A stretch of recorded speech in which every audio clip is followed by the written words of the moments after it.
Hi guys, tonight, we travel back into the world's most forgotten history.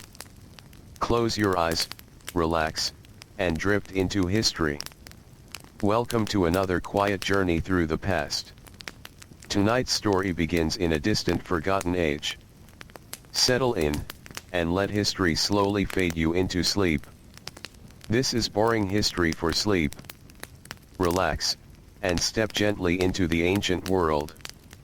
Tonight, history becomes calm, quiet, and sleepy. Let the past carry you softly into sleep. In tonight's slow and peaceful history story, we will leave behind the famous kings, the great ships, and the stories of distant battles. Instead, we will spend our time with an ordinary Viking family. There is no great event waiting for us. No army is gathering. No king is calling. There is only another day. A quiet day in a small Norse settlement, somewhere in the northern world, where the nights can be long, the mornings can be cold, and much of life depends on simple things. Wood, fire, water, food, wool, animals, work, and sleep. It is still dark when the day begins. The settlement rests beneath a wide northern sky. Perhaps the ground outside is wet from a night of rain. Perhaps a thin frost has settled across the grass. Perhaps the sea is only a short walk away, hidden behind low hills and dark rocks. There are no street lamps. No distant sounds of engines. No bright windows stretching across a modern town. Only darkness. And inside one long wooden house, a small fire is still alive. It has burned through much of the night. The flames have become low and red. A few pieces of charcoal glow softly beneath the ash. The smoke rises toward the roof. The house is quiet. Several people are sleeping. They lie close together because warmth is useful in the northern cold. Their beds are simple. A wooden frame may hold layers of straw. Woolen blankets and animal skins cover the sleeping bodies. There is little space to move. The air carries the smell of smoke, wool, old wood, and people who have lived close together for many hours. For a moment, nobody moves. Then someone wakes. It is not a dramatic awakening. There is no alarm. There is simply the slow return of awareness. A person opens their eyes in the darkness. They remain still. The fire has grown weaker. The room is cold. The person pulls the blanket closer. For a few moments, perhaps, they wish to remain where they are. But another day has already begun. And in the Viking Age, ordinary life does not wait very long. Someone must tend the fire. Someone must check the animals. Someone must prepare food. Someone must bring water. Someone must repair something. Someone must work outside. Someone must care for the children. Someone must prepare wool. Someone must milk a cow or goat. Someone must think about what will be eaten later. The great stories of the Viking world often speak about voyages and warriors. But most mornings are much quieter. Most people are not standing beside a ship. They are standing beside a fire. The first task is simply to make the fire useful again. A hand moves through the ashes. A small piece of dry wood is placed carefully among the glowing embers. Another piece follows. Perhaps a little dried grass or bark is added. The person leans close. They breathe gently onto the embers. The red glow brightens. A tiny flame appears. Then another. Slowly, the fire begins to live again. The room changes. The darkness remains, but now there is a little warmth. The walls become visible. Wooden posts. Rough boards. Hanging tools. Baskets. Clothing. A wooden bowl. Perhaps a shield resting against one wall. Perhaps a spear. Perhaps a fishing net. But these objects are simply part of the household. They are not symbols of adventure. They are tools. Useful things. Things that need to be maintained. Things that belong to everyday life. The fire grows. A little smoke drifts upward. The house begins to wake. Someone shifts beneath a wool blanket. A child turns over.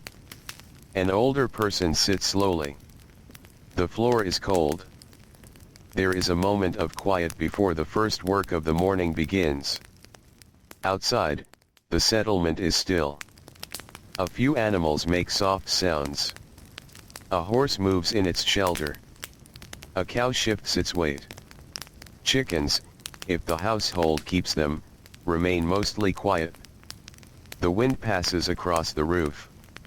It is a familiar sound. The people living here know the sounds of their home. They know the sound of rain against the roof. They know the sound of the sea. They know when the wind has changed. They know the footsteps of their animals. They know the creak of wooden doors. They know the smell of smoke.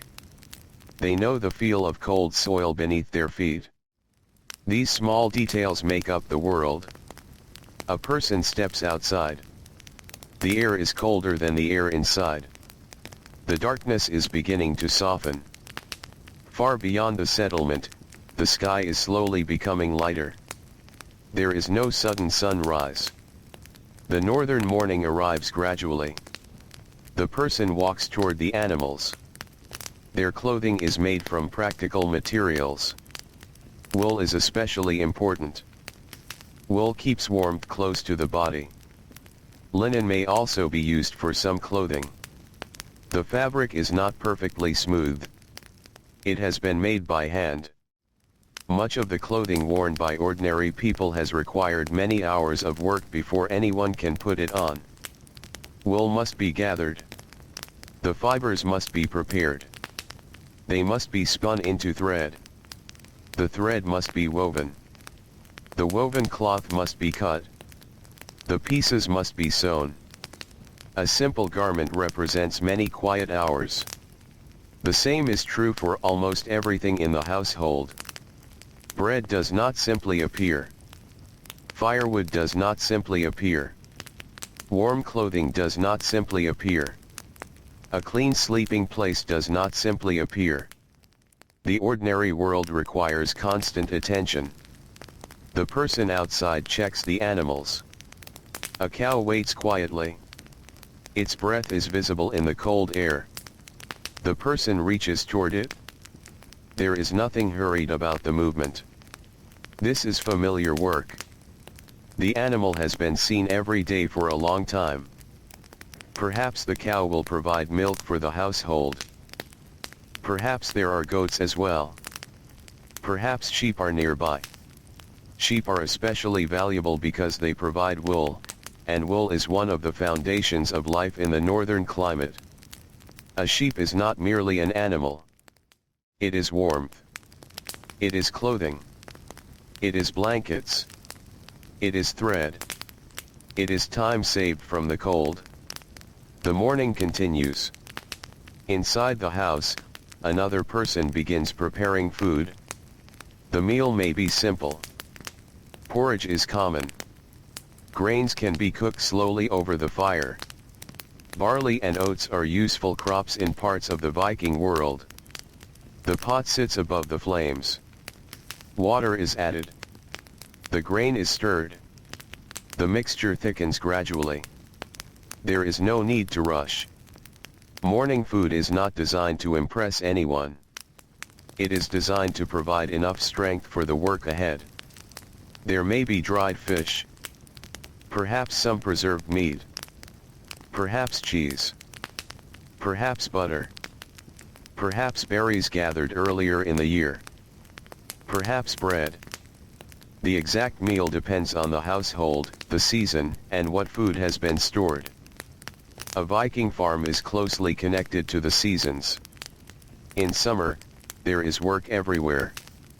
In autumn, food must be stored. In winter, stored food becomes especially important. Spring brings another kind of work. The same year returns again and again. The people living through it do not think of the cycle as a historical pattern. It is simply life. The fire crackles. The pot becomes warmer. The smell of cooked grain fills the room. People sit close to the fire. There may be wooden bowls, wooden spoons, simple knives, perhaps a drinking vessel. A person takes the first food of the day. It is warm. That is enough. The house becomes a little more comfortable. Outside, the morning light grows. The landscape slowly appears.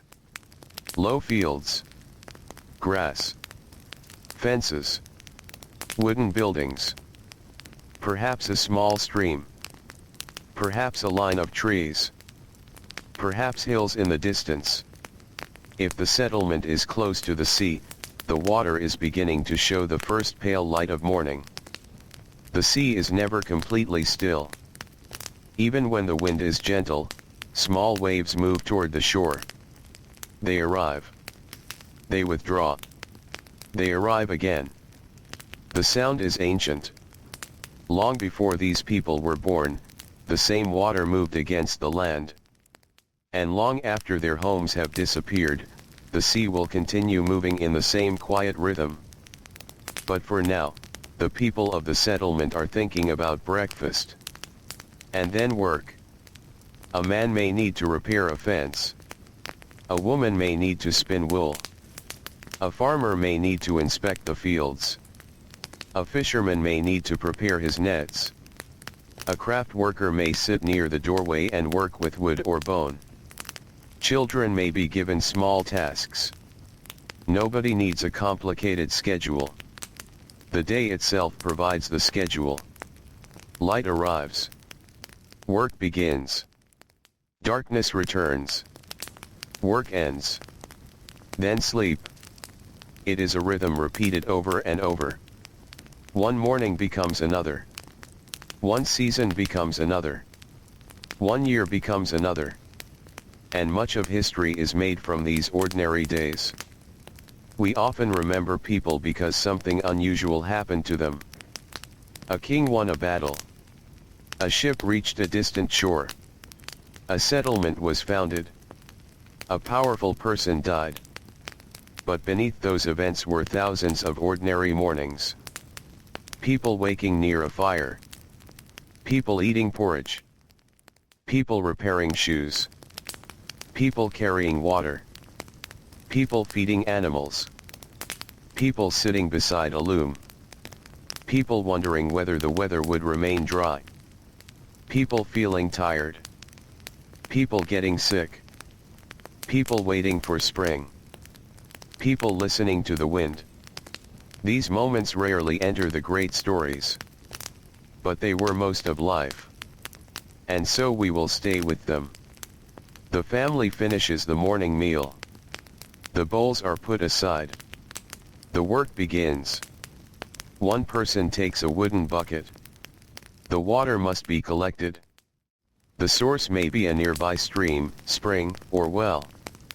The person walks across the settlement. The ground is uneven. There are footprints in the soil. Some are fresh. Some are old. The path is familiar. There is no need to think about directions. The body knows where to go. The bucket is lowered. Water fills it. The weight increases. The person lifts it carefully. Carrying water is one of those tasks that seems small until it must be done every day. The bucket pulls against the hand. The walk back feels slightly longer. Water is brought into the house. Some will be used for cooking. Some for drinking. Some for washing. Some for animals. There is no endless supply waiting at a tap. Water is something that must be moved. Wood must also be moved. The fire will need fuel throughout the day. Wood may be gathered from nearby land. In some places, driftwood from the sea can be useful. Every piece matters. A household cannot waste fuel. The fire is central to everything. It provides warmth. It cooks food. It gives light. It helps people survive cold nights. It can also help with crafts. Metalworking requires heat. Cooking requires heat. Some kinds of pottery require heat. The fire is not decoration. It is the center of the home.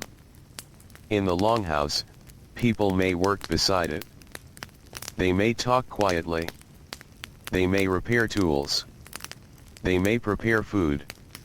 They may spin thread. They may simply sit. Smoke moves upward. The roof may have an opening to allow smoke to escape. Even so, the air inside can be smoky. Eyes may sting. Hair and clothing may carry the smell. After living around smoke for years, people become accustomed to it. The scent of the house becomes the scent of home. Outside, the day's work continues. A farmer walks toward a field. The land is not always easy to cultivate. Northern soil can be difficult. The growing season is limited. Weather matters. Rain matters. Sunlight matters. A late frost can matter. A dry period can matter. The farmer cannot control any of these things. So the work is steady. The soil must be prepared. Seeds must be planted. Crops must be watched. Weeds must be removed. Later, everything must be harvested. Much of farming is repetitive. A person bends, works, straightens, moves a little farther, bends again, works again. The same motion continues. Hours pass. There is something almost peaceful about the repetition. Not because the work is easy. It is not. The work can make the back ache. The hands can become rough. The feet can become tired. But repetition can become familiar. The body learns. The mind can become quiet. A person may hear the wind moving through grass. A bird may call from somewhere beyond the field. A distant animal may make a sound. The work continues. There are no loud machines.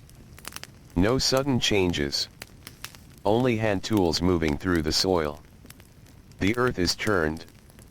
The earth is opened. The earth is closed again. A seed disappears beneath the ground. And then the farmer waits. Nearby, another person may be working with wool. Wool is often prepared by hand.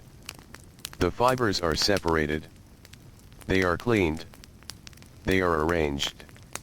Then they are spun into thread. A spindle turns between the fingers. The movement is small. The thread becomes longer. The spindle drops. It is lifted again. It turns. The thread grows. This work can continue for a long time. A person can sit near the doorway. Light falls across the floor. The spindle moves. The thread moves. The hands continue. There is little sound. Perhaps the only sound is the faint movement of wool and the occasional crackle from the fire. The cloth that eventually comes from this work will become clothing. Perhaps a tunic. Perhaps a dress. Perhaps a cloak. Perhaps a blanket. The finished object may look simple. But behind it is time. Long hours of quiet work. The Viking world was full of such hidden labor. A piece of cloth could represent days of effort. A wooden bowl required carving. A leather shoe required cutting and sewing. A net required cord. A boat required timber, tools, skill, and many hands. Even a meal required planning. Nothing was completely effortless. And yet, because these tasks were repeated constantly, they became part of the ordinary rhythm of life. Near the house, children move around. They are not completely separated from the work of adults. They grow up by watching. They carry small objects. They help with animals. They learn how to use simple tools. They learn which plants are useful. They learn where water comes from. They learn how the household works. They learn through repetition. A child watches someone spin wool. A child watches bread being made. A child watches a net being repaired. A child watches a horse being cared for. A child learns where firewood belongs. A child learns that food should not be wasted. A child learns that winter is coming even when winter is still far away. There is always something to prepare. The northern year encourages people to think ahead. Food must be stored before the cold season. Hay must be gathered for animals. Clothing must be repaired. Roofs must be checked. Walls must be maintained. Boats must be looked after. Tools must be sharpened. The future is present in the work of today. Even during a quiet morning, people are preparing for months that have not yet arrived. The sun climbs higher. The cold of morning begins to ease. If the weather is clear, the light becomes soft and pale. The landscape looks different now. The roofs of the houses are visible. Smoke rises from several homes. People move between buildings. A dog may walk through the settlement. Someone carries a basket. Someone else carries a piece of wood. A person calls quietly to an animal. There is movement everywhere. But it is slow movement. There is no sense that the entire world needs to be conquered before sunset. The work is simply waiting. A fence needs fixing. A net needs mending. A field needs attention. A meal needs preparing. A roof needs checking. A child needs carrying. An animal needs feeding. The day is made from small needs. And small needs fill the hours. One of the men may be working on a boat. The boat is important. For communities near the sea, boats are useful for fishing, travel, carrying goods, and many other purposes. But the ordinary boat is not always a legendary longship. It may be smaller. It may be a simple working vessel. Wooden boards have been shaped and joined. The surface needs care. A damaged section must be repaired. A rope must be checked.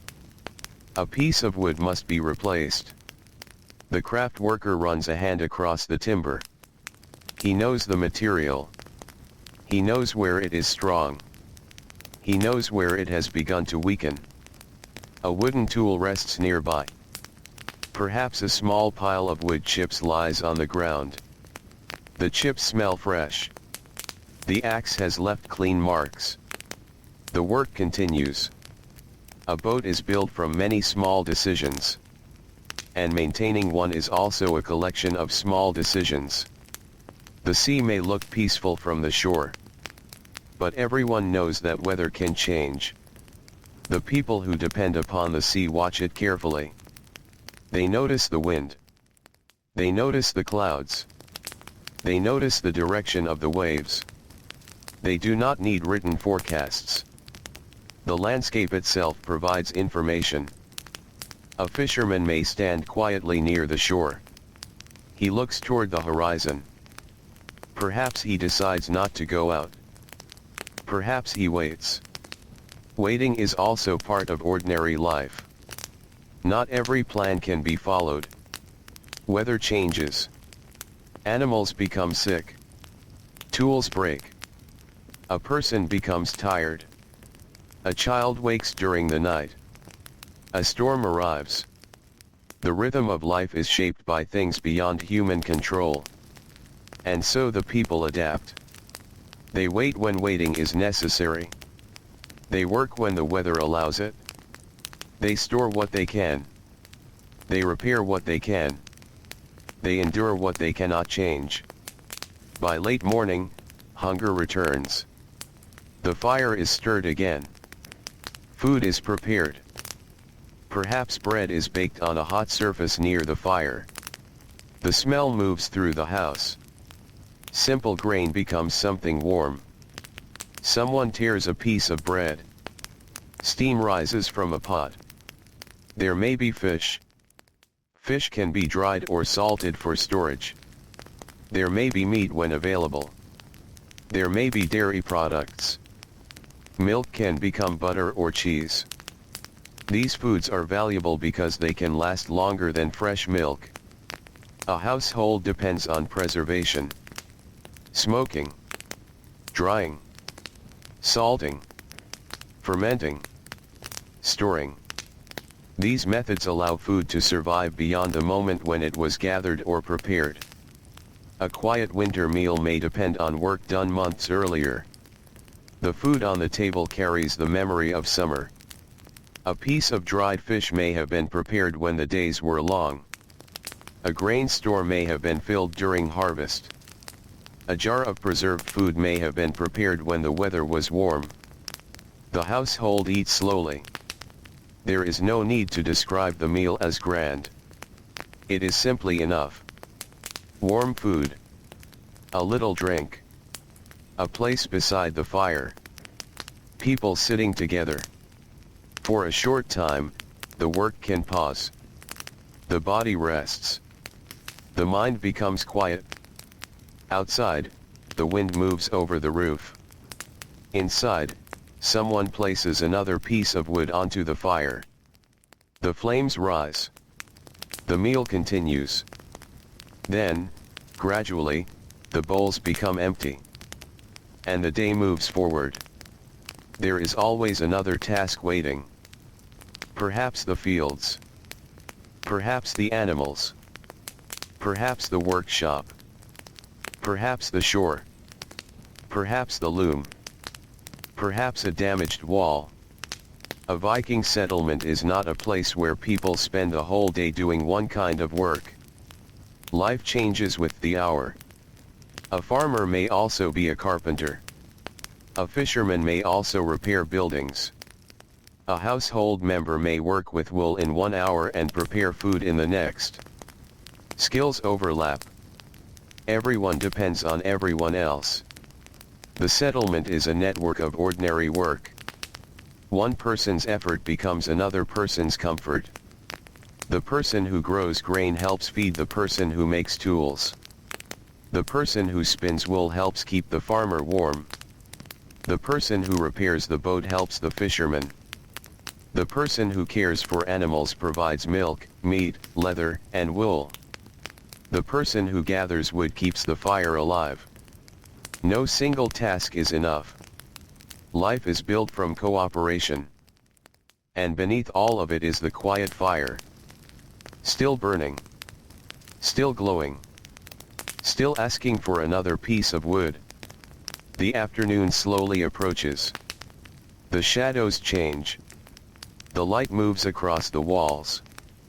The same people who began working in the morning are beginning to feel the weight of the day. Hands are tired. Shoulders are tired. Feet are tired.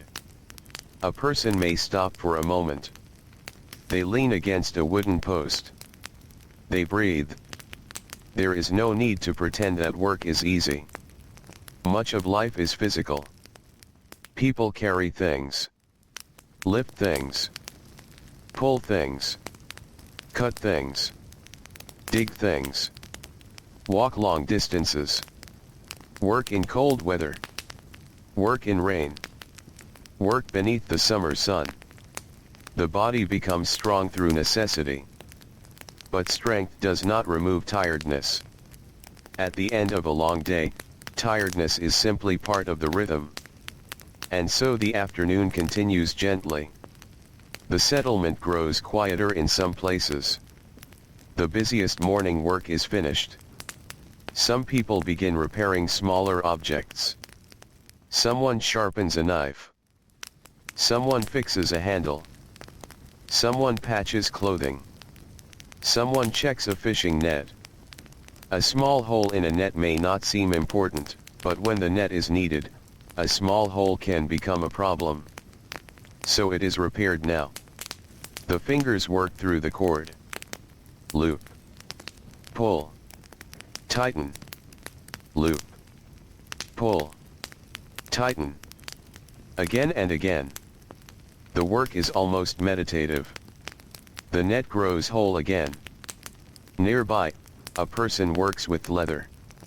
The material is cut carefully. A shoe may need repair. Leather can last a long time if it is maintained. But feet walk over rough ground. Shoes become worn. Soles become thin. Stitches loosen. So the shoe returns to the hands of the craft worker. It is turned over. Examined. Patched. The ordinary objects of the Viking world are rarely perfect. They carry marks of use. A bowl may have scratches. A knife may have a worn handle. A wooden door may have been repaired.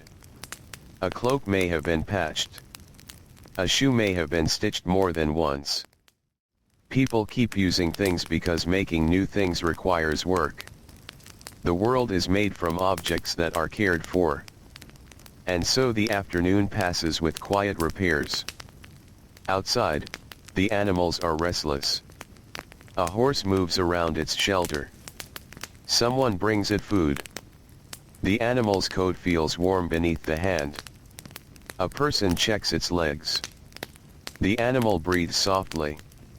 The relationship between people and animals is practical, but it can also be familiar. These animals are part of the household. People know them. They know which one is calm. Which one is difficult. Which one is young. Which one is old. A cow may have a particular place in the shelter. A sheep may behave differently from the others. A horse may recognize the person who feeds it.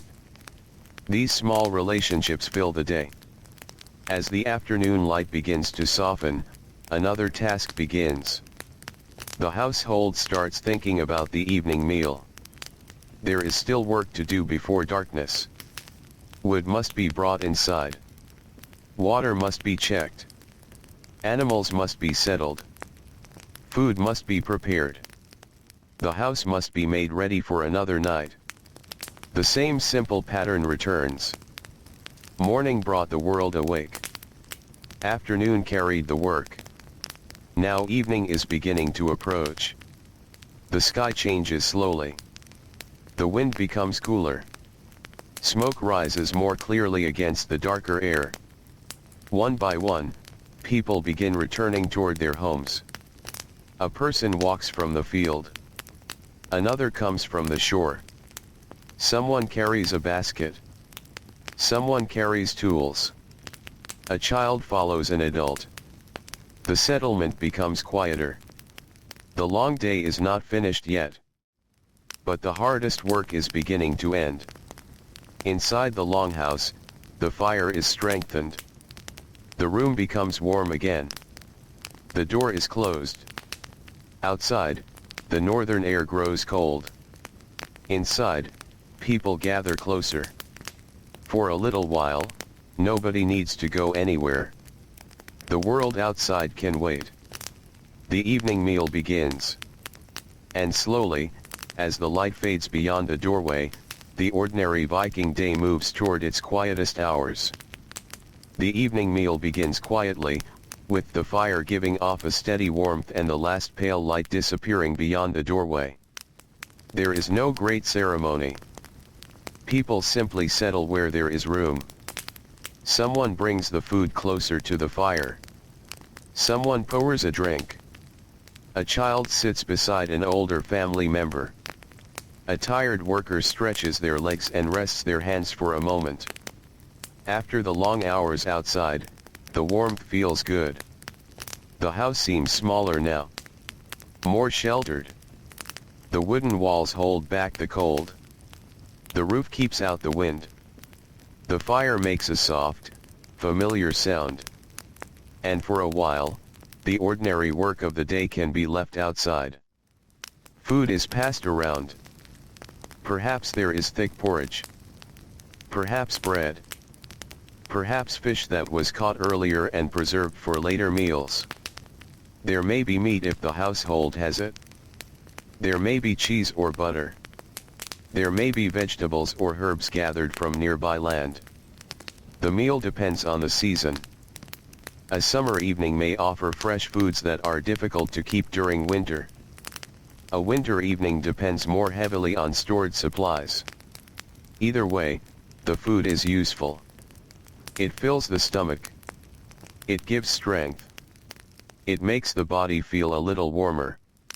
And after a day of physical work, that can be enough. A wooden spoon moves through a bowl. Someone takes a slow drink. The fire pops. Smoke drifts toward the opening in the roof. The room is filled with small sounds. There may be conversation. People may talk about animals. About the weather.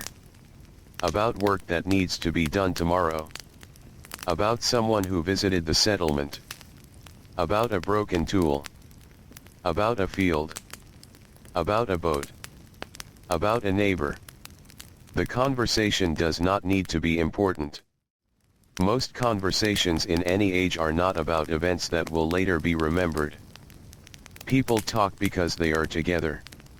They talk because silence can be broken by a few familiar words. And sometimes they simply sit without speaking. A tired person may stare into the fire. The flames move slowly. Orange light touches the wooden walls. The shadows change whenever a piece of wood collapses into the embers. For a moment, the room seems almost still. Outside, the settlement is becoming dark. The animals have settled. The fields are empty. The paths are quiet. The sea, if it is nearby, continues to move against the shore. The people inside do not need to see it. They know it is there. The sea is part of their world even when it is hidden in darkness. For some households, fishing is an important part of life. A fisherman may have spent the morning preparing a boat or checking nets. Another person may have cleaned and preserved the catch. The work of the sea continues long after the boat returns. Fish must be handled carefully. Some will be eaten soon. Some may be dried. Some may be salted. Some may be smoked. Food preservation is one of the quiet skills that keeps a household alive. The same fish can become several different meals depending on how it is prepared and how long it is stored. Nothing is casual about wasting food. The northern climate can be demanding. A household does not always know exactly how much food will be available later. A good harvest helps. A successful fishing season helps. Healthy animals help. But weather can interfere with all of it. A storm can ruin a day at sea. Cold can damage crops. Illness can make work harder. A difficult winter can consume stored food quickly. So even while people are eating tonight, part of their minds may already be thinking about tomorrow. There is always something to prepare. The fire needs wood. The animals need care. The roof needs attention. The field needs work. The wool needs spinning. The boat needs repair. The world does not become simple merely because the sun has gone down. But evening does bring a slower pace. The hands stop working so quickly. People sit longer. A person may take a piece of wool and begin working with it. Another may repair clothing. The light is not bright. Firelight is enough for simple tasks. The room becomes a place of quiet craftsmanship. A woman may sit near the fire with a spindle. She draws out a small amount of wool. The fibers become a thin thread. The spindle turns. The thread grows. Turn. Pull. Spin. Again. The work continues. The same motion has been repeated many times before. Perhaps the person learned it as a child. Perhaps she watched older women work. Perhaps she practiced until her fingers knew what to do without much thought. The thread is part of something larger. Later it may become cloth. The cloth may become clothing. The clothing may protect someone during winter. And so this small movement beside the fire is connected to survival. But at this moment, it does not feel dramatic. It is simply something to do while the evening passes. A child may watch. The spindle turns. The fire glows. The thread grows longer. Outside, the darkness deepens. There are no bright lights beyond the house. The settlement is mostly dark. A few fires may still burn. A small amount of light escapes through doorways and roof openings. From a distance, the homes may appear like quiet shapes against the night. The stars may be visible. In some seasons, the sky can remain bright for surprisingly long periods. In other seasons, darkness comes early and stays for many hours. Life changes with the amount of daylight. During the long summer days, there is more time for outdoor work. During winter, people spend more time indoors. This affects everything. Work. Sleep. Food. Travel. Mood. The calendar is not only a number. It is the changing light. The changing weather. The changing fields. The changing animals. The changing sea. The people of the Viking Age live close to these changes. They cannot ignore them. A farmer knows the season by the condition of the soil. A fisherman knows it by the sea. A shepherd knows it by the animals. A person working with wool knows it by the amount of clothing needed. The year moves slowly. And every day is part of it. Inside the longhouse, the evening meal continues. The food becomes less plentiful as people finish eating. A bowl is scraped clean. A piece of bread is broken in half. A child drinks from a wooden cup. Someone adds another piece of wood to the fire. The flames rise. Warmth moves through the room.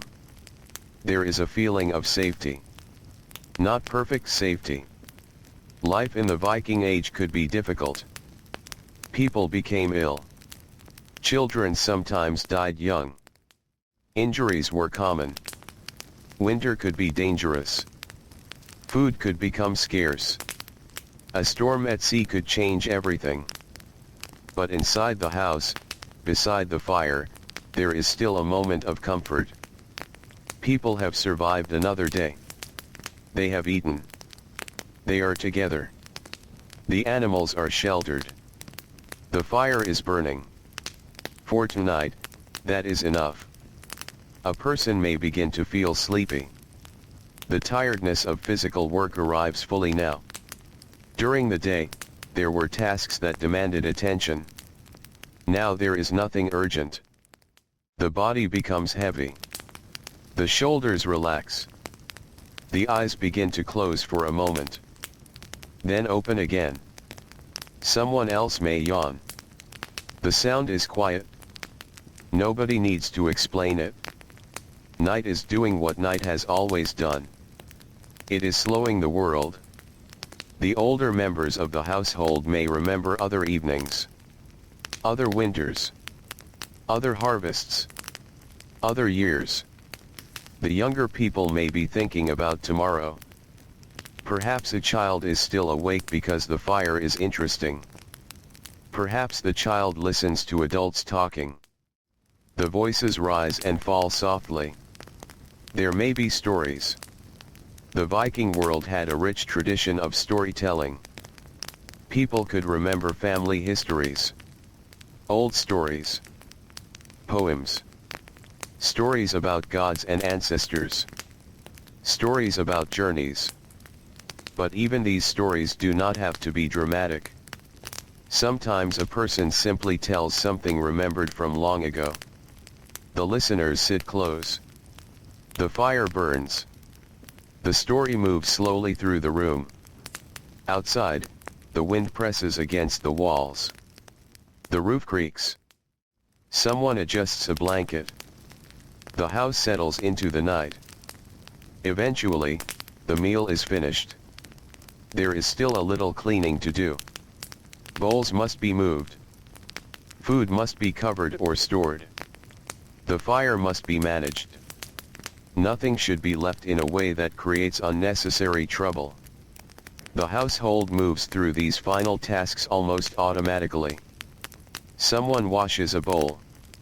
Someone puts away a tool. Someone checks the door. Someone makes sure the animals are settled. A person steps outside for one last moment. The cold air touches the face. The sky is dark. Perhaps clouds cover the stars. Perhaps the moon is visible. The settlement looks different at night. The same buildings that seemed busy in daylight now appear quiet. The ground is cold. The grass is damp. A few animals make soft sounds. The person looks toward the sea. Nothing unusual is happening. The water is simply there. Dark. Wide. Moving. The person returns inside. The door closes.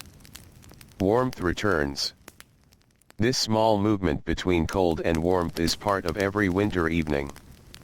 Eventually, the household begins preparing for sleep. There is no separate bedroom for every person. Privacy is limited. Sleeping spaces are shared. People lie close together. The arrangement may depend on family relationships, age, available space, and the structure of the house. The sleeping area may be raised slightly from the floor. A wooden platform can provide a place to lie. Straw can make it softer. Wool blankets provide warmth. Animal skins may be used as additional covering. The materials are simple. But when the body is tired enough, simple materials can be comforting. A person lies down. The blanket is pulled upward. The fire is still visible. Its light is weaker now. The room is quieter. Someone whispers. Then silence. Another person turns. The straw makes a faint sound. A baby may make a small noise. An older person coughs. Someone breathes deeply. The house is full of sleeping bodies. This is one of the most ordinary scenes in the Viking world. Not a ship. Not a battle. Not a king. Just people sleeping. The people who slept here did not know that centuries later, strangers would call them Vikings. They did not wake each morning thinking about history. They thought about breakfast, work, weather, animals, children, food, the next task. They were simply living. The word Viking itself did not describe every person living in the Scandinavian world. Many were farmers, craft workers, fishermen, traders, parents, children, older people, people who spent their entire lives close to the same fields, people who never sailed across a distant ocean. The famous image of the Viking is only one small part of the larger society. For every person who traveled far away, many others remained behind. They worked the land, maintained homes, cared for animals, raised children, produced food, made clothing, built tools, and waited for travelers to return. A settlement could remain almost unchanged in its daily rhythm for long periods. The people might know that ships had left. They might hear stories of distant places. But their own morning would still arrive. The fire would still need lighting. The animals would still need feeding. The fields would still need work. The wool would still need spinning. Ordinary life has a way of continuing. And now, in the darkness, the people inside the house are beginning to sleep. The fire burns low. One last bright ember glows. Then another. The roof opening allows the remaining smoke to drift away. The room becomes darker. Outside, the wind moves across the settlement. It passes over the roofs, across the fields, along the path toward the shore. The sea continues its slow movement.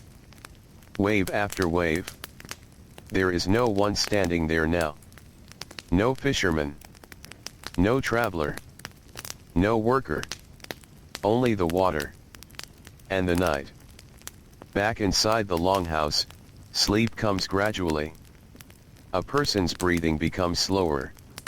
Another turns onto their side. A blanket shifts. The fire gives one small crack. Then quiet. The day has ended. But the year continues. Tomorrow will bring another morning. Another fire. Another meal. Another walk to the animals. Another visit to the field. Another length of thread. Another repair. Another boat. Another bucket of water. Another ordinary day. And before that morning arrives, there are many hours of darkness. The darkness is not empty. It is filled with small sounds. The wind. The animals. The fire. The breathing of sleeping people. The distant sea. These sounds form the nighttime world of the settlement. There is nothing to rush toward. Nothing that must be finished tonight. The work can wait until morning. The fields can wait. The nets can wait. The wood can wait. The wool can wait. For now, the people are sleeping. And perhaps, in the deepest part of the night, the fire becomes little more than a bed of warm ash. The house cools. The blankets hold their warmth. People sleep close together. Outside, frost may begin to form. Or rain may fall quietly onto the roof. Or snow may cover the ground. The settlement rests beneath the changing northern sky. Hours pass. Slowly. Silently. The same land that was busy in the afternoon becomes still. And somewhere beyond the dark fields, beyond the houses and the animals, the sea continues breathing against the shore. The night moves onward. And with it, the ordinary life of the Viking world waits quietly for morning. Morning does not arrive all at once. It begins as a faint change in the darkness. The roof of the longhouse is still black against the sky. The fire has become mostly ash. The people inside remain asleep. For a little while longer, nothing happens. Then someone moves. A blanket is pulled closer. A shoulder turns. A child shifts in sleep. Someone opens their eyes. The new day has begun. There is no clock to announce it. No bell. No bright light. Only the gradual return of morning. The person lying nearest the fire can feel the cold first. The warmth from the previous evening has faded. The ashes still hold a little heat, but the room is much cooler than it was before sleep. A hand reaches toward the fire. The ashes are moved carefully. Underneath them, a few embers remain. They are tiny. Red. Almost hidden. But they are enough. Dry material is placed nearby. A small breath is given to the embers. The glow becomes brighter. Another piece of wood is added. Then another.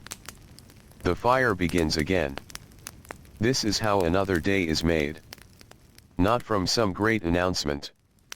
Just from a small flame. The room slowly brightens. The firelight reaches the faces of the sleeping people. Someone wakes. Someone sits up. Someone wraps a blanket around their shoulders. The cold morning air is waiting outside. There is a pause before anyone wants to leave the warmth. This is understandable. The night has been cold. The floor is cold. The doorway is cold. The fire feels good. But the animals are waiting. The household is waking. And there is work to do. A person rises. The body feels stiff after sleeping. The back may ache slightly. The legs feel heavy. A long day of work yesterday has left its mark. There is no special treatment for tiredness. The body simply moves. The person pulls on a woolen garment. A belt is fastened. A cloak may be placed around the shoulders if the weather is cold. The clothing has been worn many times. It carries the smell of smoke. It may have small repairs. A thread may have been added to strengthen a weak place. A piece of fabric may have been patched. Nothing is new. But it is familiar. And familiar things are useful. The person steps outside. Morning air touches the face. The sky is pale. The settlement slowly becomes visible. The fields lie quiet. The roofs are dark. A little smoke rises from another house. Someone else has already woken. A dog walks through the grass. The ground is damp. The person heads toward the animals. A horse makes a low sound. The animal recognizes the approaching footsteps. A cow moves against the side of its shelter. A sheep may press closer to the others. The morning work begins again. Feed. Water. Cleaning. Checking. Simple tasks. Necessary tasks. The person opens a wooden gate. An animal moves through. There is no hurry. The morning is still young. The sun has not fully risen. The air smells of wet grass and smoke. A bird calls from somewhere nearby. The sound disappears into the open landscape. The person pauses for a moment. Then continues. This is how much of life is spent. Doing one small necessary thing. Then another. Then another. The mind does not need to think about the entire day at once. Only the next task. Feed the animal. Carry the bucket. Return to the house. Prepare food. Then work. There is comfort in knowing what comes next. Inside the house, another person is preparing the morning meal. The fire has grown stronger. A pot is placed over it. Water is added. Grain follows. The mixture is stirred. The smell begins to fill the room. Someone brings a small amount of dried food. Another person cuts bread. The meal is plain. But plain food can be deeply satisfying after sleep. The body is hungry. The warm food helps. People sit close to the fire. The house begins to feel alive again. The first conversations are quiet. Voices are low. Perhaps nobody has much to say yet. There is still tiredness in the room. Someone rubs their eyes. A child sits against a parent. Another child may still be sleeping. The youngest members of the household are not always awake when the adults begin their work. The morning can begin slowly for them. But eventually, they too will wake. And their day will become part of the larger rhythm. A spoon moves through the warm food. Someone drinks. The fire burns. Outside, the light grows. The second morning is much like the first. And the third. And the fourth. This repetition is important. The Viking Age was not made only from unusual days. It was made from thousands of ordinary ones. The same people may have performed the same kinds of work for years. A farmer could spend many seasons watching the same field. A craft worker could make the same type of object again and again. A spinner could turn wool into thread day after day. A fisherman could repair the same nets each season. The work changed slightly, but the rhythm remained. This repetition could make life feel predictable. It could also make a person very skilled. Hands remember. A person who has spent years working with wood knows how a blade feels against the grain. A person who has spun wool for years can feel when the thread is too thin. A farmer learns how soil behaves after rain. A fisherman learns how nets respond to the water. Skill grows quietly. There is no need for applause. The hands simply become better. After breakfast, people leave the house again. One person walks toward the fields.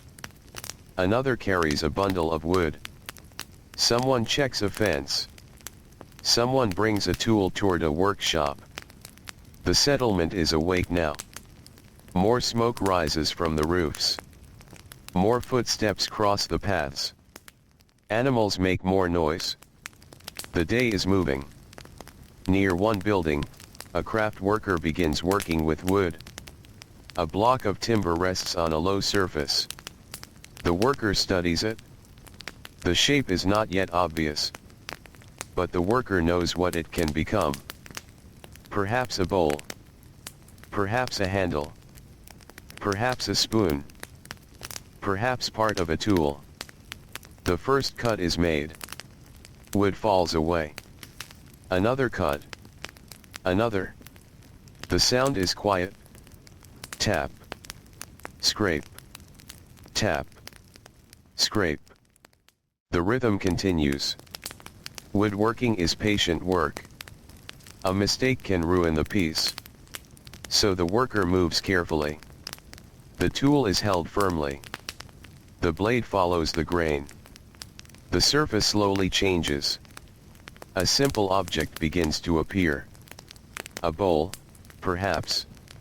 Something that will eventually sit beside the fire. Something that will hold food. Something that may be used every day. The object is not made for display. It is made to be useful. That is true of much of the material world around the settlement. Tools are useful. Clothing is useful. Boats are useful. Buildings are useful. Containers are useful. The beauty of an object often comes from how well it does its job. A well-made wooden spoon can be beautiful because it feels right in the hand. A carefully woven cloth can be beautiful because it keeps out the cold. A strong rope can be beautiful because it holds. A good knife can be beautiful because it cuts cleanly. The people who make these objects understand their purpose. Their work is part of the household's survival. Not far away, someone may be working with metal. The process is different. Metal requires heat. The fire must become much hotter. Tools are needed. The worker watches the material carefully. A piece of iron is heated. It changes. It becomes easier to shape. The hammer comes down. Once. Twice. Again. The sound is sharper than the sound of wood. The work requires strength. But it also requires patience. A small piece of metal can become a nail. A tool. A knife. A fitting. A useful object. The metal worker may spend hours at the same task. The heat is uncomfortable. The face becomes warm. Sweat may form. The smoke and smell of hot metal fill the workspace. When the work is finished, the object may look simple. A small piece of iron. Nothing dramatic. But it can make other work possible. A strong knife helps prepare food. A good tool helps build a house. A metal fitting helps maintain a boat. A nail holds wood together. The value of such work is easy to overlook. But ordinary life depends on it. Across the settlement, a person is carrying water again. The same path. The same bucket. The same stream. The repetition continues. The bucket is filled. It becomes heavy. The person carries it home. Perhaps another person takes it from them. Perhaps they carry it all the way. Water is poured into a container. The bucket is returned. Another trip may come later. It is a simple rhythm. Walking. Carrying. Pouring. Returning. There is no shortcut. And because there is no shortcut, people become accustomed to it. The distance becomes familiar. The weight becomes familiar. The task becomes part of the day. A modern person might imagine the absence of convenience as something constantly noticed. But people usually adapt to the world around them. If carrying water is normal, it becomes normal. If lighting a fire requires effort, lighting a fire becomes normal. If making clothing takes weeks of work, clothing is treated differently. The people of the Viking Age do not think of their lives as lacking modern conveniences. They simply live with what they know. Their expectations are shaped by their world. And their world is shaped by what they can make with their hands. The field is busy now. The farmer works steadily. The soil is dark. The air is cool. The sun has risen higher. A small bird lands near the edge of the field. The farmer keeps working. The bird flies away. The farmer keeps working. There is something peaceful in this lack of interruption. The world does not demand constant attention. There are no endless messages. No distant voices. No sudden stream of information. The farmer's world is mostly what can be seen, heard, touched, and smelled nearby. The field. The animals. The weather. The people. The tools. The sky. The soil. That is enough. The work continues. A hand presses against a wooden handle. The tool enters the soil. The farmer pulls. The earth moves. Again. Again. The morning becomes afternoon. At some point, the body needs rest. The farmer straightens. The back feels the effort. A hand touches the lower back. For a few moments, the farmer stands still. The horizon is wide. The settlement is visible. Smoke rises. Someone is walking toward a building. A horse moves across a field. The sea may be visible beyond the distant land. The farmer takes a slow breath. Then returns to the work. Physical labor has its own rhythm. Work. Pause. Work. Pause. The pauses matter. A person cannot work forever without stopping. People sit when they can. They lean against walls. They drink water. They eat small amounts of food. They rest in the shade when the sun is strong. They return to work. The Viking world is not one long heroic effort. It is mostly ordinary effort interrupted by ordinary rest. This is perhaps one of the quietest truths about the past. People get tired. People sit down. People stretch. People drink. People sleep. The same human body exists beneath different clothing and inside different houses. The day continues. Near the house, a woman may be working with a loom. The loom is larger than a spindle. It holds many threads. The work requires attention. The threads must remain in order. The shuttle moves back and forth. The pattern grows. It can take a long time to produce enough cloth for a garment. The loom becomes part of the household's background. The sound of it may be familiar. Wood moves. Thread moves. The hands move. Back and forth. Back and forth. The work can continue for hours. The cloth slowly becomes wider. What begins as many thin threads becomes something that can cover the body. The final garment may be simple, but the process behind it is not simple.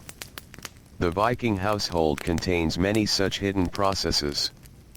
A person sees a wool cloak, but behind the cloak are sheep, shearing, sorting, cleaning, spinning, weaving, cutting, sewing, perhaps dyeing, then wearing. The finished object carries all those hours within it. The same is true of food. A loaf of bread contains more than grain.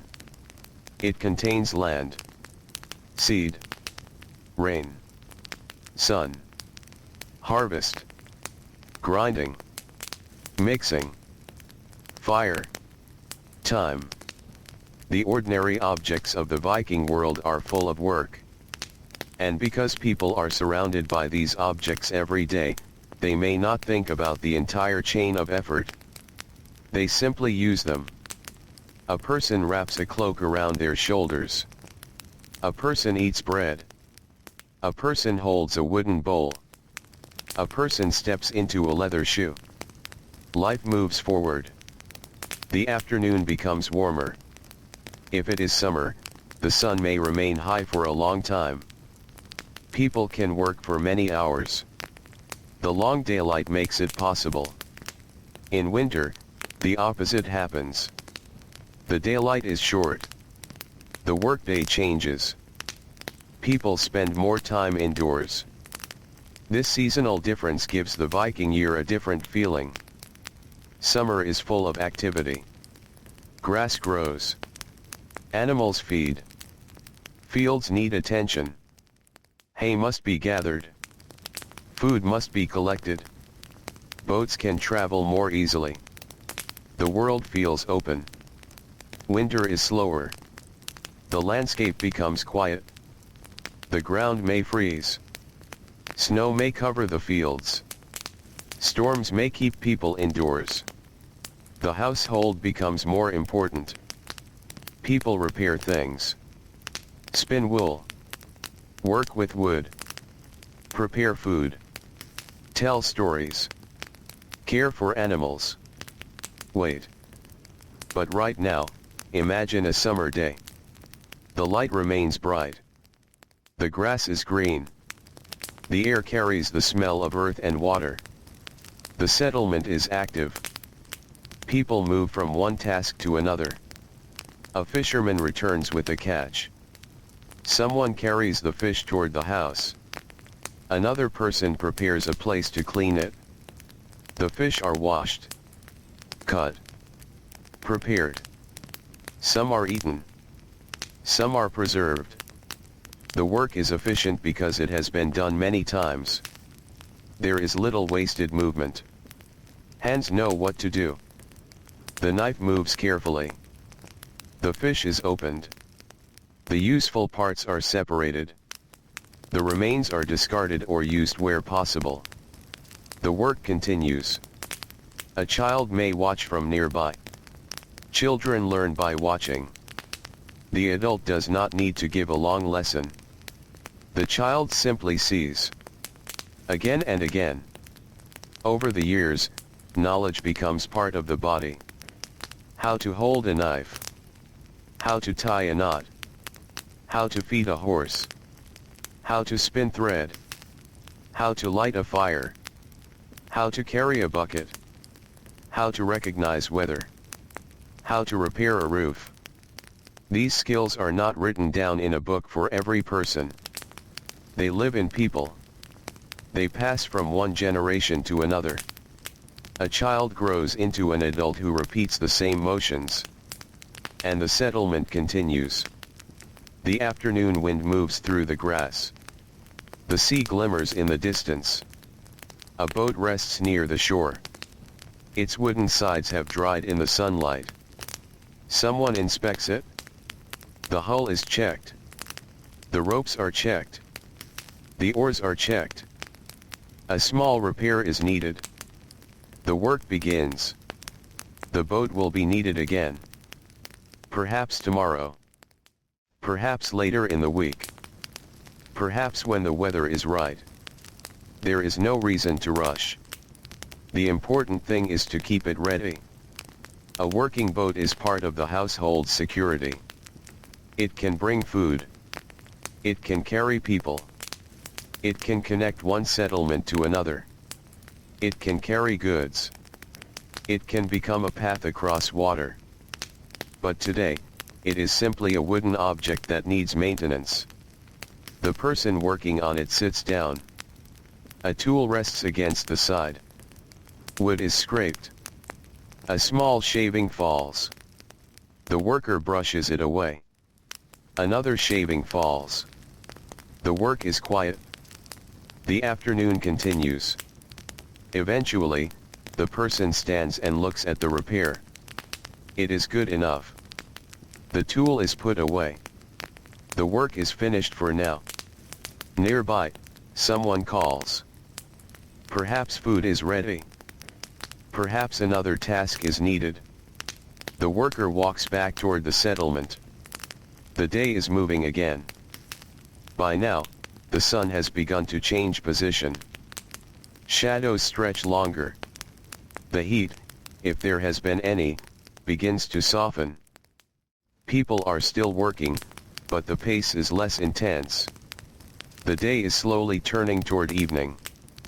This is when the settlement begins to feel familiar again. The same houses. The same paths. The same people. The same animals. Nothing dramatic has happened. And that is the point. An ordinary Viking day could pass without becoming a story. It could be forgotten by everyone who lived it. Yet thousands of such days created the world that later generations would remember. Every repaired net. Every loaf of bread. Every woven thread. Every field planted. Every animal fed. Every roof repaired. Every fire kept alive. Every child taught. Every tired person lying down at night. These were the foundations.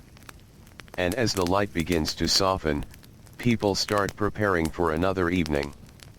The work is not finished completely. It never is. But the most urgent tasks are done. The animals have been fed. The tools are gathered. The field can wait. The boat is secure. The wool is put away. The water containers are filled.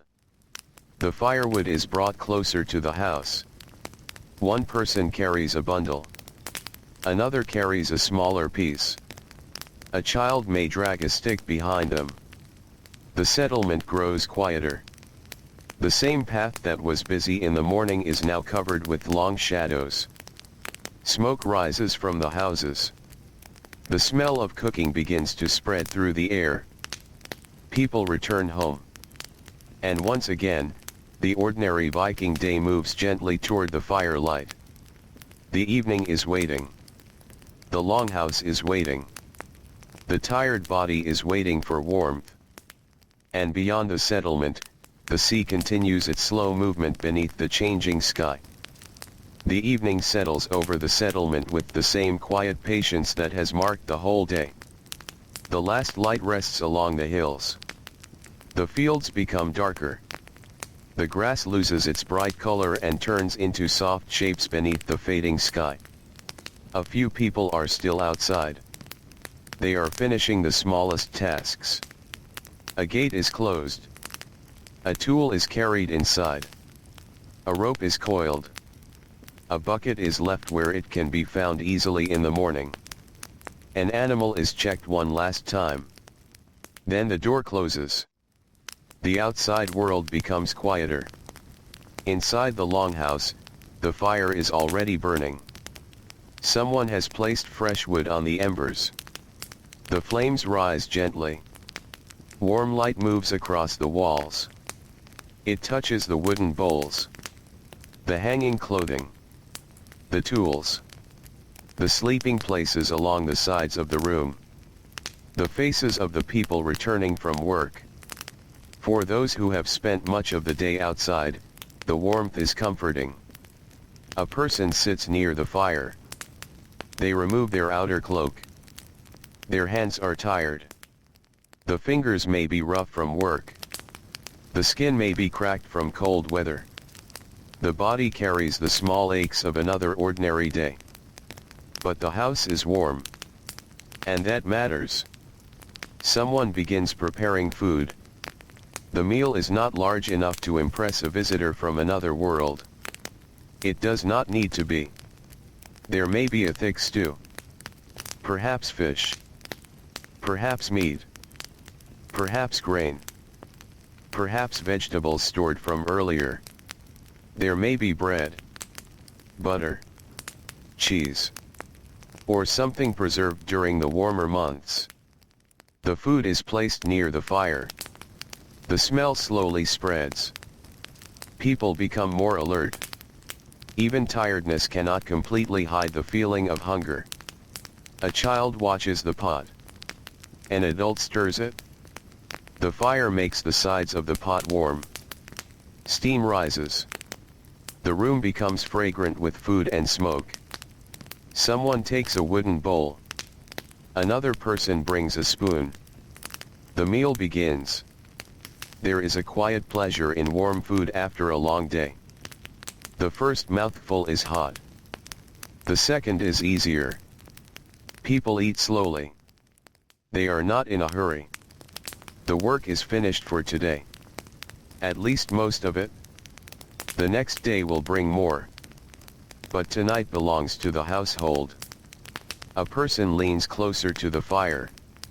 Another stretches out their legs. A child rests against someone. The sounds of the settlement outside have almost disappeared. Only an occasional animal can be heard. Perhaps the wind moves along the walls. Perhaps rain begins. Small drops touch the roof. The sound is soft. The people inside barely notice it. They have heard rain many times. It is simply another part of the northern world. The rain may continue through the night. If it does, tomorrow's work will be wet. Fields will become muddy. Paths will become slippery. Clothing will become damp. But tonight, there is nothing to do about it. The roof is above them. The fire is burning. The food is warm. For the moment, they are sheltered. The meal continues. Conversation comes and goes. Someone mentions a broken tool. Someone remembers a task that still needs to be finished. A farmer may talk about the field. A fisherman may mention the weather. Someone may ask about an animal.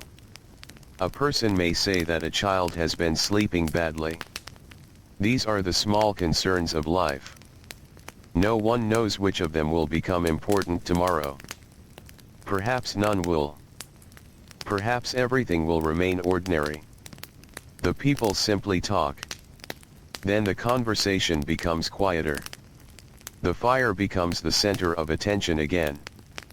A person looks into the flames. The fire is never exactly the same from one moment to another. One piece of wood collapses. The flames bend. Ash rises. Then settles. A glowing piece of charcoal rolls slightly toward the edge. Someone reaches forward and pushes it back. The movement is automatic. The fire must be kept safe. A house made largely from wood depends on careful attention. The people understand this. The fire gives warmth, but it must be controlled. It is useful because it is watched. The person pulls another piece of wood closer. It will be needed later. A little later, someone may move the embers again.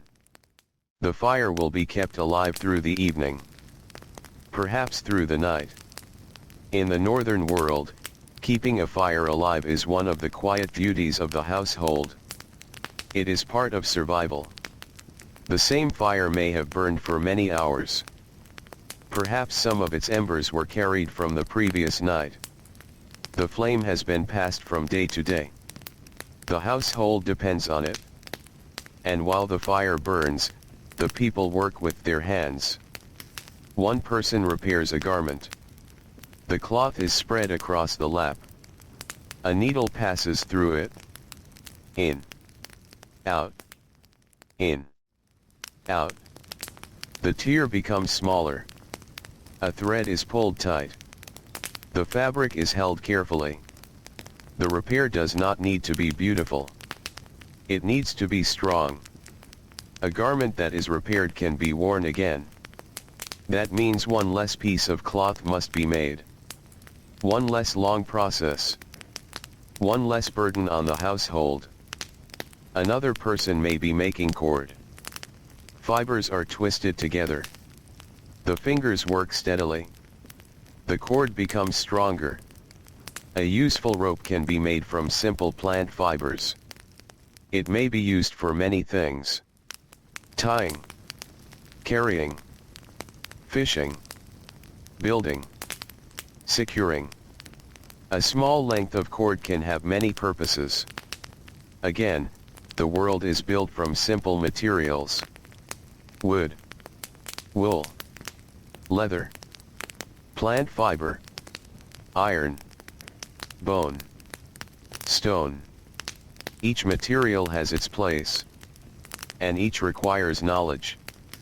A person must know how to work with it, how to cut it, how to bend it, how to twist it, how to preserve it, how to keep it dry, how to use it without wasting it. This knowledge lives in ordinary people. The person repairing the rope may never have traveled far. They may never have seen a distant city. But they understand the material in their hands. That knowledge is valuable. The evening grows darker. The fire becomes the brightest thing in the room. Outside, the settlement is almost invisible. The world beyond the walls has disappeared into night. This changes the feeling of the house. During daylight, the door connects the home to fields, animals, paths, and people. At night, the door closes. The home becomes its own small world. A world of warmth, smoke, food, wool, wood, quiet voices, sleeping places. The walls hold everything close. In winter, this closeness becomes even more important. The nights are long. The cold can be severe. The house must hold warmth as well as possible. People sleep close together. Animals may be kept nearby. The fire burns. Blankets are layered. Clothing is not only worn outside. It can also help during sleep. A person who has spent the day working in cold weather may value every layer. Wool is especially important because it remains warm even when somewhat damp. A thick cloak can be a valuable possession. A good blanket can make a cold night easier. There is no abundance of clothing. A household may have only a limited number of garments. They are repaired again and again. A tear is stitched. A worn edge is strengthened. A loose seam is fixed. A cloak may pass from one person to another. Children grow. Clothing can be adjusted. The fabric continues to serve. Nothing needs to be perfect. It only needs to work. A person sitting beside the fire may look down at their hands. The hands show the day. Dirt beneath the nails. Small scratches. Rough skin. Perhaps a callus. These are ordinary signs of labor. The person does not need to think about them. They are simply there. The body is part of the work. Hands make things. Feet carry things. Backs lift things. Eyes watch. Ears listen. The entire body participates in ordinary survival. And when the day is over, the entire body feels tired. A person leans back. Their eyes become heavier. The fire continues. A story begins. Perhaps an older person remembers a journey from years before. Perhaps the story is about relatives. Perhaps it is about a farm that once belonged to someone else. Perhaps it is about a strange weather event. Perhaps it is an old tale that has been told many times. The listeners already know parts of it. That does not make it less comforting. Familiar stories can be part of a home. The voice moves slowly through the room. People listen. The child near the fire becomes sleepy. The words become softer. The fire becomes louder. Then the story pauses. Someone adds another piece of wood. The flames rise. For a moment, nobody speaks. There is only the sound of the fire. This is the quietest part of the day. The work has stopped. The food has been eaten. The tools have been put away. The animals are settled. The household has nothing urgent left to do. The people can simply sit. A person may look toward the doorway. Beyond it is darkness. The sea is somewhere out there.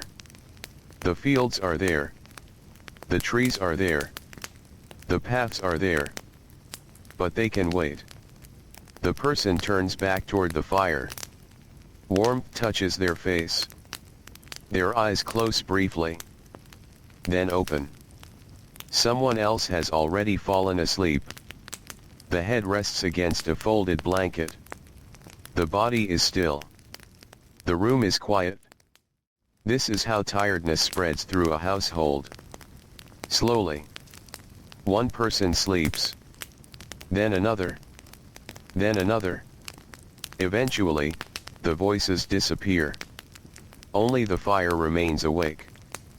But before sleep comes completely, there are still small preparations. The fire may need to be adjusted. The food must be covered. A tool must be moved out of the way. A door must be checked. A child must be settled. Someone may step outside one last time. The night air is colder now. The sky is dark. If there are stars, they seem very distant. There is little artificial light to hide them. The Milky Way may stretch across the sky as a pale band. The person stands quietly for a moment. They do not need to understand astronomy. They simply see the stars. The sky is enormous. The settlement is tiny beneath it. The person looks toward the sea. Perhaps the moon is reflected in the water. Perhaps clouds hide everything. Either way, the night feels wide. The person returns inside. The door closes. Warmth. Firelight. Smoke. The familiar smell of the house. The person sits down. The blanket is pulled close. Another day has passed. No battle. No great journey. No king has arrived. Nothing that future historians would consider important. And yet, this day contained nearly everything necessary for life. Food was prepared. Water was carried. Animals were cared for. Clothing was repaired. Tools were used. Fields were worked. A boat was maintained. Children learned. People rested. The fire was kept alive. This is the quiet structure beneath the more famous Viking world. The ships could not exist without people making food for those who sailed. The warriors could not travel without clothing. The boats could not move without woodworkers. The settlements could not survive without farmers. The household could not continue without those who spun, wove, cooked, repaired, carried, cleaned, and cared for children. The Viking world was not built only by people who traveled. It was built by people who stayed. And most days, staying was enough. A person could live their entire life within a relatively small area. They might know the neighboring farms, the nearby shore, the local fields, the same hills, the same stream, the same trees, the same paths. Their world could be small in distance but large in detail. They knew every familiar place. They knew where the ground became muddy after rain. They knew where berries grew. They knew where animals liked to graze. They knew where driftwood appeared after storms. They knew where the best fishing might be. They knew which roof leaked. They knew which tool needed repair. They knew the people around them. The world was close. Everything had a place. And because everything had a place, a person could move through the day without needing to think about every decision. The body simply followed the routine. Wake. Fire. Food. Animals. Work. Rest. Food again. Work again. Fire. Sleep. And then morning. The pattern repeats. There is something deeply human in that repetition. Across centuries, people have built their lives around such rhythms. The names of the places change. The clothing changes. The tools change. But hunger still arrives. Tiredness still arrives. Night still arrives. Warmth still feels good. A safe sleeping place still matters. A meal shared with familiar people still feels comforting. The Viking Age was distant. But the people inside these houses were not distant in their basic needs. They wanted warmth. They wanted food. They wanted shelter. They wanted their children to be safe. They wanted their animals to remain healthy. They wanted their work to succeed. And when the day became too tiring, they wanted to sleep. The night deepens. The last people who are still awake begin to settle down. The fire is reduced. A few logs remain. The flames are lower now. The room is darker. A person lies down. The blanket covers the body. The sleeping platform is firm. The straw beneath the blanket shifts slightly. The body finds a comfortable position. There may be no complete silence. Someone breathes nearby. A child moves. The wind touches the roof. A piece of wood settles in the fire. Then stillness. The person closes their eyes. The day becomes memory. Tomorrow is still far away. There is no reason to think about it now. The fire gives off a faint glow. The house grows colder. But the blankets remain warm. People sleep close together. The animals are quiet outside. The sea moves. The stars remain above the settlement. And the northern night continues. Hours pass. The fire becomes smaller. The embers glow red. Then darker. A faint warmth remains beneath the ash. Perhaps someone will wake before dawn and tend it. Perhaps the embers will remain alive until morning. Either way, the household rests. The darkness stretches over the fields. The paths disappear. The shore is hidden. The boats rest in silence. The houses become simple dark shapes. Nothing moves except the wind. And perhaps, far away, a night bird crosses the sky. The sound fades. The settlement returns to silence. For a few hours, the work of the Viking world pauses. The fields can rest. The boats can rest. The tools can rest. The hands can rest. The animals can rest. The people can rest. And when morning comes again, the same small things will begin once more. A fire. A pot. A bucket. A field. A piece of wool. A wooden tool. A hungry animal. A tired body. The ordinary day will return.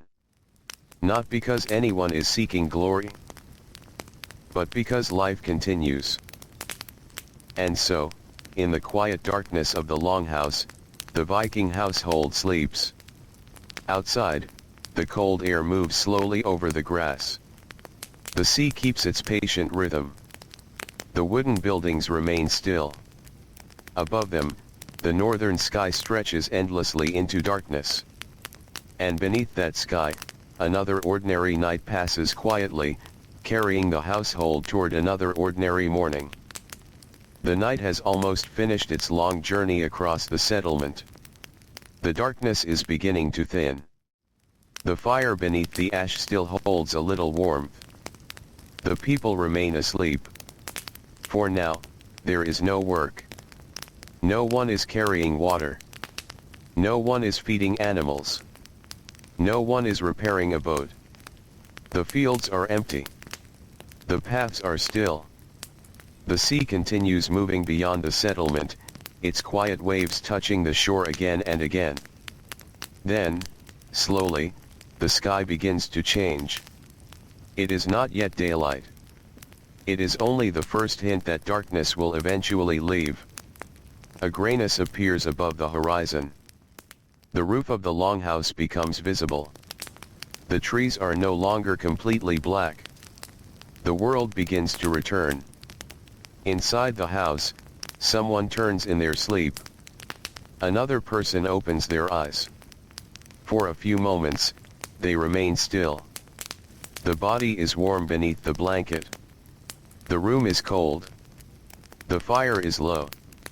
The person knows what comes next. But there is no need to hurry. They remain lying down. Outside, a bird makes the first sound of morning. Then another answers. The settlement is beginning to wake. The person finally sits up. The blanket falls around their shoulders.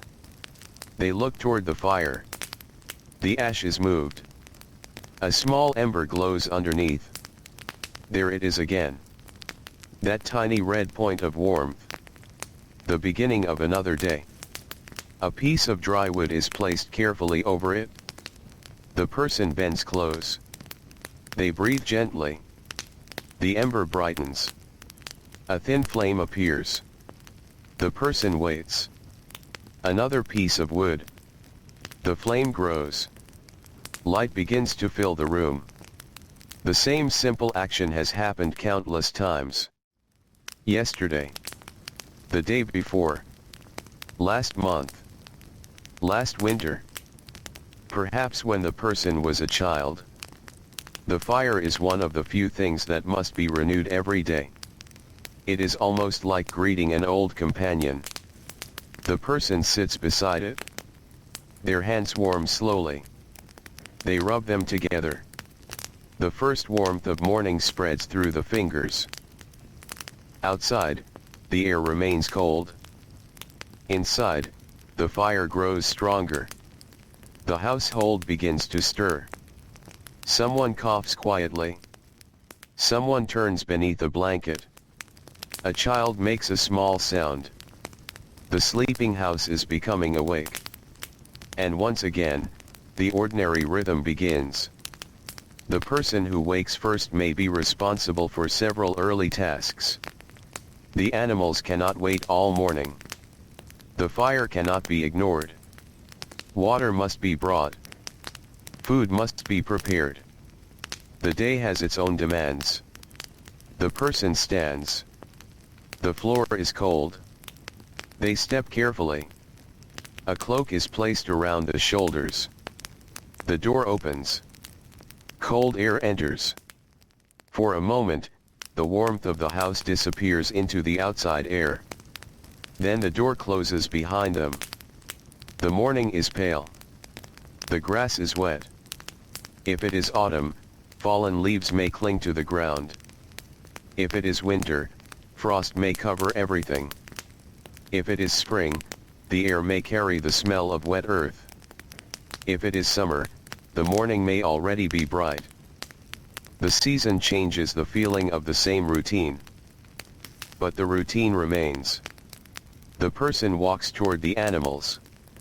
The horse is awake. Its head rises. The person approaches. A hand touches its neck. The animal breathes slowly. The horse is fed. A cow is checked. Sheep are looked over. Perhaps one animal seems quieter than usual. The person watches it carefully. Illness is part of ordinary life. Animals become sick. People become sick. There are no modern hospitals waiting nearby. No easy way to know exactly what is wrong. A person may know certain herbs, certain treatments, certain old remedies. Some may help. Some may not. Sometimes an illness simply has to be endured. This uncertainty is part of life in the Viking Age. A healthy body is valuable. A strong animal is valuable. A good harvest is valuable. People understand how easily things can change. A single injured animal can create extra work. A sick family member can change the entire household's routine. A broken tool can slow a day's labor. Weather can alter plans. The people live with these possibilities. They do not spend every moment worrying about them. They simply respond when something happens. The animal receives attention. The person returns to the house. Morning continues. Inside, food is already being prepared. The fire is stronger now. A pot sits above the flames. Someone stirs it. The smell of grain fills the room. There may be a little salt. Perhaps herbs. Perhaps milk. Perhaps leftover food from the previous evening. Nothing needs to be wasted. Food can be reheated. Bread can be eaten the next day.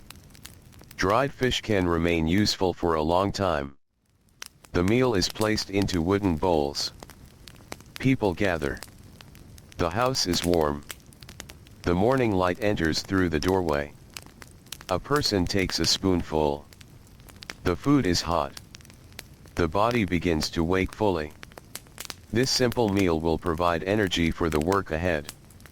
And there will be plenty of work. One person needs to visit the field. Another must work with animals. Someone must prepare fiber. Someone must repair a tool. Someone may need to travel to a neighboring settlement. The day will be different from yesterday, but not very different. That is the quiet nature of ordinary life. Small changes inside a familiar pattern. The family finishes eating. The bowls are put away.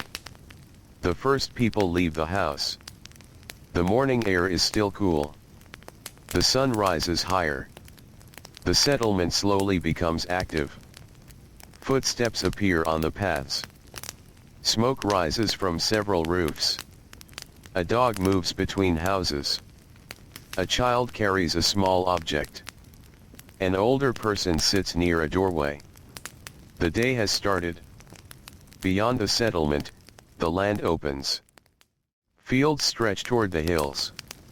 The sea lies in another direction.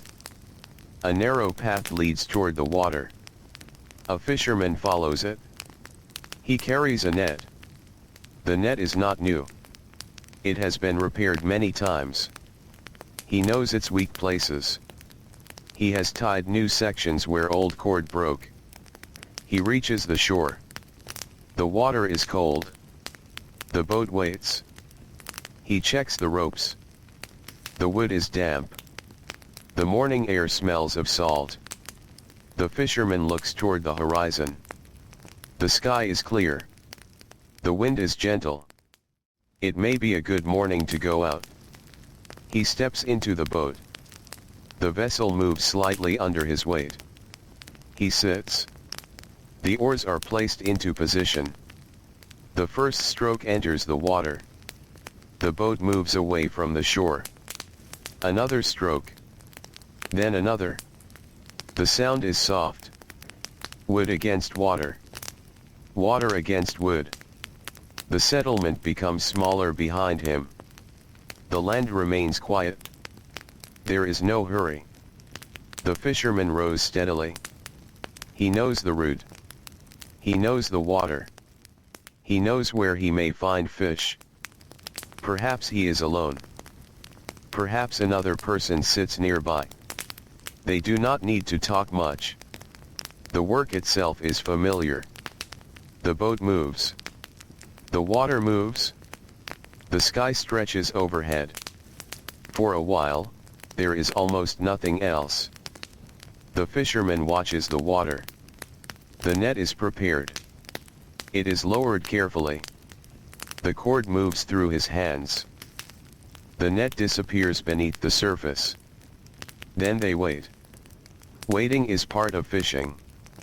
There is nothing to do except watch. The boat moves slightly with the waves. The fisherman looks at the sky. A seabird passes overhead. The water rises. Falls. Rises again. The waiting continues. In the settlement, other work is happening. A farmer has reached the field. The soil is still damp from the morning. The farmer takes a tool. The work begins. There is no need for speed. The field will take as long as it takes. The tool enters the soil. The person pulls. The earth shifts. A small stone is removed. The work continues. The sun rises higher. The farmer pauses to drink. Then continues. A child may be nearby. Perhaps the child is helping. Perhaps the child is simply watching. Learning begins this way. The child sees the work. Sees how the tool is held. Sees how the soil is moved. Sees which plants are kept. Sees which plants are removed. Nothing is explained in a long lesson. The child watches. The knowledge slowly becomes familiar. This is how skills travel through generations. A parent teaches without always speaking. An older craft worker allows a younger person to watch. A mother shows how thread should be spun. A father shows how an animal should be handled. A neighbor shows how a fence should be repaired. Knowledge moves through hands. The same skills can remain in a community for many generations. And because the settlement depends upon these skills, every person has something useful to learn. By midday, the sun is bright. The air becomes warmer. People begin to slow. The morning work has taken energy. The fisherman returns toward the shore. The net has produced some fish. Perhaps many. Perhaps only a few. Not every fishing trip is successful. The fisherman brings the boat closer. Someone waits on the shore. The boat touches the land. The catch is lifted out. The fish are carried toward the settlement. The work continues. Cleaning. Sorting. Preserving. Cooking. Some fish may be eaten fresh. Others are prepared for later. The fish are opened. Cleaned. Salted. Hung. perhaps placed where smoke can dry them. The smell fills the air. It is not unpleasant to the people who know it. It is simply the smell of food. Food that may help the household through colder days. The work is practical. The fish must be prepared correctly. A mistake can waste something valuable. So the hands move carefully. Meanwhile, the farmer returns for a meal. The household gathers again. The fire is still burning. Food is placed into bowls. People eat. There is less conversation now. The midday tiredness has arrived. Someone sits with their back against the wall. Another person rests their head briefly against a wooden post. The children may have more energy than the adults. They move around. They whisper. They play with simple objects. A piece of wood. A small stone. A string. A toy made by hand. There are no shelves filled with manufactured objects. A child does not need many things to play. The world itself provides material. A stick becomes a tool. A small piece of wood becomes an animal. A stone becomes part of a game. Imagination fills the gaps. The adults continue eating. Someone takes another piece of bread. The fire burns softly. The house is warm. For a short while, everyone rests. Then work resumes. Afternoon comes. The farmer returns to the field. The fisherman begins repairing the net. The craft worker returns to the wood. The spinner returns to the wool. The animals need attention again. The day moves forward. Hours pass. The Viking settlement does not become dramatically different as the afternoon continues. It simply becomes quieter. People know what needs to be done. The work has a rhythm. There is something almost circular about it. A person begins with a task. Finishes it. Finds another. Finishes that. Then returns to the first task again. The work does not lead toward a final moment. It continues because life continues. A field is never completely finished. Clothing always needs repair. Animals always need food. Boats always need attention. Food always needs preparing. Firewood always runs out. Water always needs carrying. There is no point when everything is permanently complete. Instead, people maintain. They keep things going. That may be one of the best ways to understand ordinary life in the Viking Age. Maintenance. Keeping the house standing. Keeping the fire burning. Keeping the animals healthy. Keeping food stored. Keeping clothing usable. Keeping tools sharp. Keeping boats afloat. Keeping people fed. It is not glamorous. But it is essential. And the entire world depends on it. A roof may look simple. But someone has repaired it. A warm blanket may look ordinary. But someone has spun and woven it. A wooden bowl may look plain. But someone has carved it. A meal may look small. But many hands may have helped create it. The ordinary world is full of invisible work. The afternoon light begins to soften. A person working near the house stops for a moment. They look toward the hills. The shadows are longer now. The wind has changed. The air is cooler. Another day is slowly moving toward evening. There is still work to finish. But the body knows that the day is becoming late. Tools are beginning to be collected. A fence repair is finished. The last piece of wood is carried inside. The animals are brought closer. The fishing equipment is stored. The field is left until tomorrow. The settlement becomes quieter. The sun lowers. The sky takes on softer colors. The roofs become dark silhouettes. Smoke rises almost straight upward because the wind is gentle. The smell of cooking begins again. People are returning home. The same simple pattern appears. Another meal. Another fire. Another period of quiet. Another night. And so the ordinary day continues. Not as a single event, but as a rhythm. A rhythm that stretches through years. A rhythm that holds families together. A rhythm that allows farms to survive. A rhythm that keeps boats repaired. A rhythm that keeps food available. A rhythm that turns children into adults.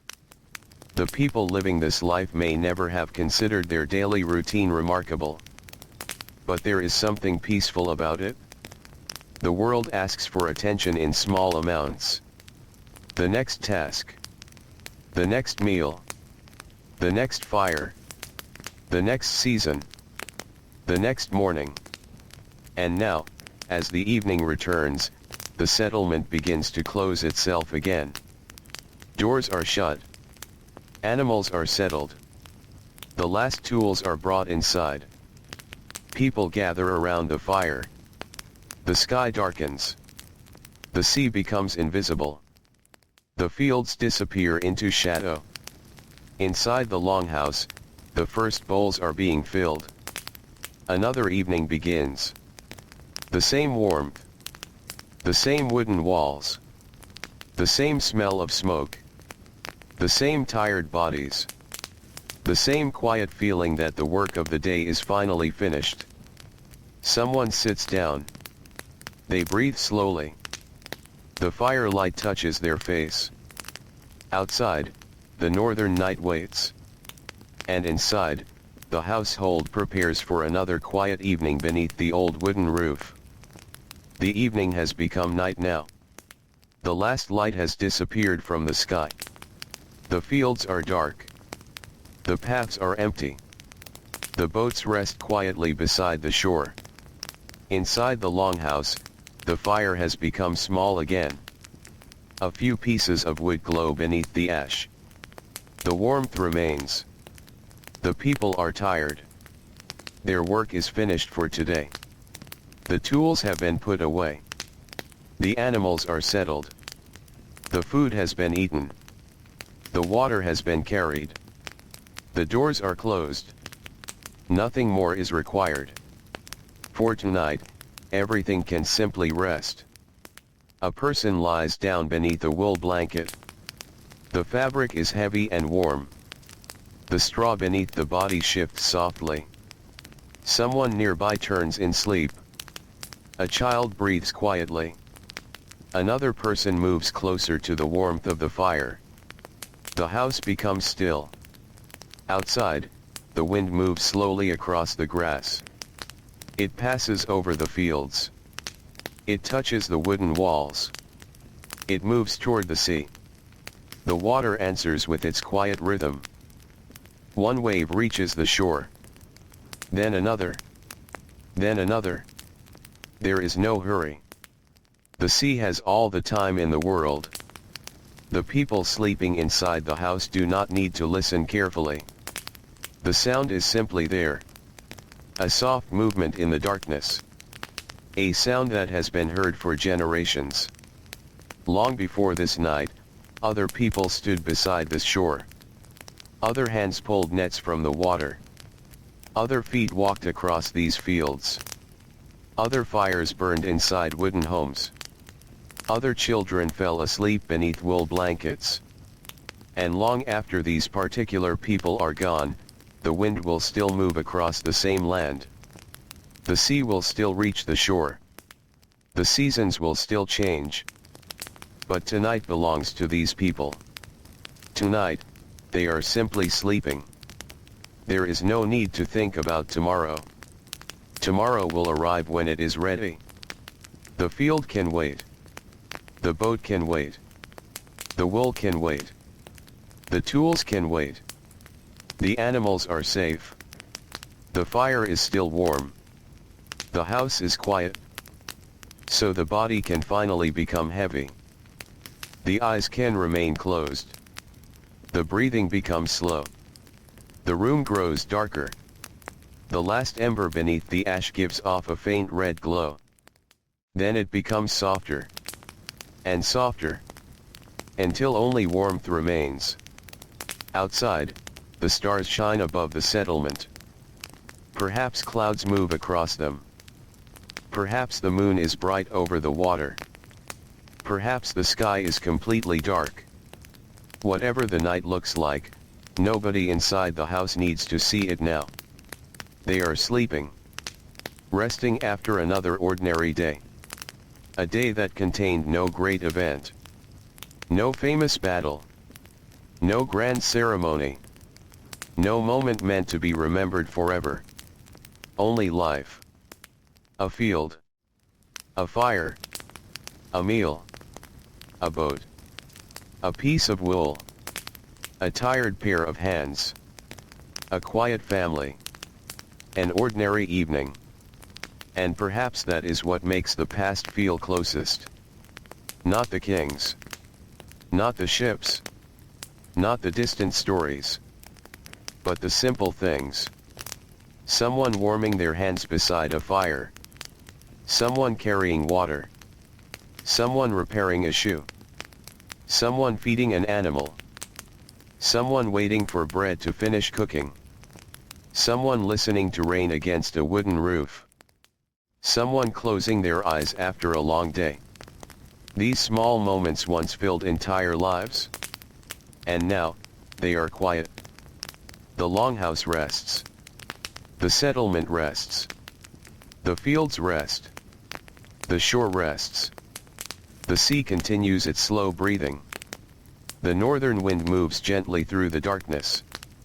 And somewhere inside the sleeping house, the fire gives one final soft crack. Then silence. The Viking day has passed. Morning will come again. There will be another fire. Another bowl of warm food. Another walk across the fields. Another bucket of water. Another animal to feed.